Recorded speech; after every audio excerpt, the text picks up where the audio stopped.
told you the number crunchers at EPI, the Economic Policy Institute, have come up with the first estimate of just how many jobs this country would lose under Republican economic policy. But in our fourth story tonight, before we reveal that number, we're going to show you our math first because it's fun. House Republican leader Boehner says he has a two-pronged approach: freeze tax rates where President Bush left them, and freeze spending, except for national security, where President Bush left that. So what would this do to the economy? It ain't good. Here's how it works. Job creation is generally tied to gross domestic product, GDP, basically how much money the country makes. Renewing those Bush tax cuts for the rich would do some good for the GDP, but the problem is tax cuts for the rich are the worst way to boost the GDP and create jobs, giving less bang for the buck than any other method. The tax cuts, EPI says, would boost next year's GDP by just $12.2 billion. And the spending cuts? Boehner would reduce government spending levels to 2008 levels, meaning a 23% cut in spending on infrastructure, on roads, on bridges, on government workers, on teachers, on scientists, and so on. Obviously, paying salaries to workers creates more jobs than helping rich people stuff their savings accounts full of dough. So using Congressional Budget Office formulas, the EPI calculates that Boehner's spending cuts would cut the gross domestic product by $183.2 billion. Now prepare for math. $12.2 billion gained minus $183.2 billion equals $171 billion. $171 billion lost from America's gross domestic product. That is a 1.1% drop from next year's estimated GDP. And remember I told you that GDP is tied to jobs? The rate is roughly 1 million jobs for every 1% GDP. So the 1.1% drop in GDP from the Republican economic plan would cost America 1.1 million jobs. But wait, you say, when the Bush tax cuts were passed in 2001 and 2003, job creation took off, didn't it? Well, Republicans say that uncertainty about tax rates holds back hiring. In December of 2000, it became certain that George W. Bush would become president and would get to pass some form of the tax cuts he had campaigned on.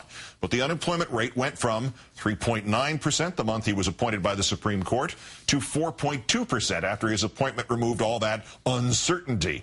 In fairness, the tax cuts did not actually become law until June 2001, when unemployment had risen to 4.5%.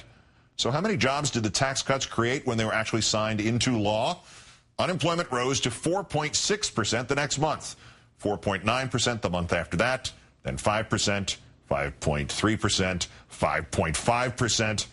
But what about his second round of tax cuts signed into law in May of 2003, when unemployment had risen to 6.1%? It rose to 6.3% the next month. In all the years of his presidency, the unemployment rate dropped only below 4.5, what it was when Mr. Bush signed his first tax cuts into law, in just 4 months, dropping to 4.4 four times in 2006, in the middle of a housing boom. Let's turn now to Heather McGhee, Washington Director of Demos, a nonpartisan policy think tank.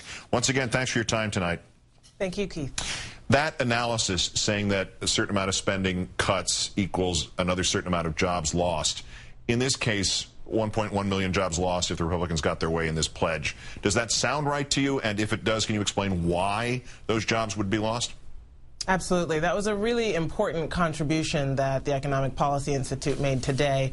And I think it really goes to show you the peril of what happens when politicians start legislating talking points instead of actual policies. Since the Reagan era, you've had the Republican mantra, the sort of bumper sticker being cut taxes, cut spending. And that's what the Boehner plan would do, cut taxes and cut spending. Unfortunately, we're in the middle of a jobless recovery from the deepest recession we've had since the Great Depression. Corporations are sitting and hoarding trillions of dollars in cash, and they're not hiring. Mm-hmm. The banks, which are sitting on trillions of dollars from the Federal Reserve, are not lending. States are in the red, so they're not, because of the housing crisis, so they're not able to increase demand. The federal government has to increase demand, and we know economic data shows from the CBO and all outside commentators that if you have government spending of the type that the Obama plan would do, infrastructure, research, education, and energy, you get $1.75 in economic output for every dollar that you spend. unfortunately, tax cuts, which are at the core of the Boehner plan, actually are more expensive than they are productive in the economy. Republicans live on that mantra. Tax cuts equals job creation. Is it not only not true, but is the reverse actually true? Can tax cuts hurt job creation? In this instance, they absolutely can, particularly because we're talking about the Bush tax cuts, which, as we know, the vast majority of went to the wealthiest 3% of Americans. Now, if I'm a working and middle-class person who's living paycheck to paycheck, I spend every dollar that I can hold on to. I spend it on groceries, I spend it on my kids' books, I spend it on gas for the car. I immediately throughput that, as we say, out into the economy. If I'm a millionaire or a billionaire, I, as you said, Keith, sock it away.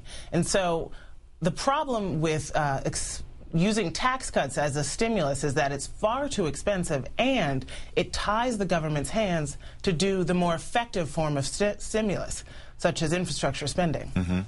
If it is clear, though, that tax cuts then are at best the most expensive and least effective way to create jobs, why are Democrats insisting on extending any of these tax cuts, even if it's to people in the middle class? Yeah, I think that's a really good question, Keith. And I think to answer it, we have to look back at the inequalities in the tax code right now.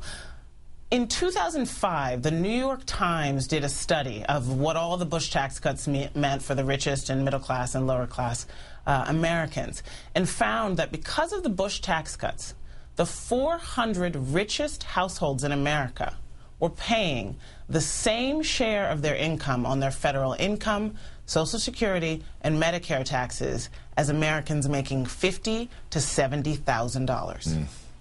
Heather McGhee. The 400 richest households were paying the same taxes, the same share in taxes as those in the middle class. And so the middle class and tax cuts for the low-income folks are really what we need to be investing in.